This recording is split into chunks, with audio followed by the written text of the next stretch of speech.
వైద్య వృత్తిలో ఎంబీబీఎస్లో కూడా ఒక ప్రతిజ్ఞ ఉంటుంది. కొందరు డాక్టర్లు అక్కడ బోర్డు పెడితే చూశాను నేను, భగవంతుడా ఇతరుల రోగాల మీద ఆధారపడి బతకవలసిన స్థితి నాకు వచ్చినందుకు చాలా బాధగా ఉంది, కానీ బాధలో ఉన్నటువంటి ఆ రోగికి చికిత్స చేసి సంతోషపెట్టే అవకాశం నాకు ఇచ్చావు, కృతజ్ఞతలు అని ఉంటుందండి ఆ ప్రకటన.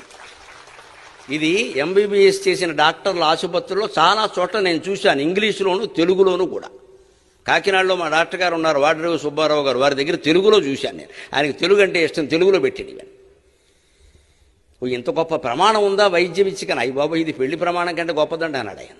ఎంత మంచి మాట చూడండి. భగవంతుడా, రోగాల మీద ఆధారపడి నేను బతకవలసి వచ్చినందుకు బాధగానే ఉంది, కానీ ఆ రోగాన్ని తగ్గించి నయం చేసి రోగిని ఆనందింపచేసేటువంటి అవకాశం నాకు ఇచ్చావు, కృతజ్ఞతలు.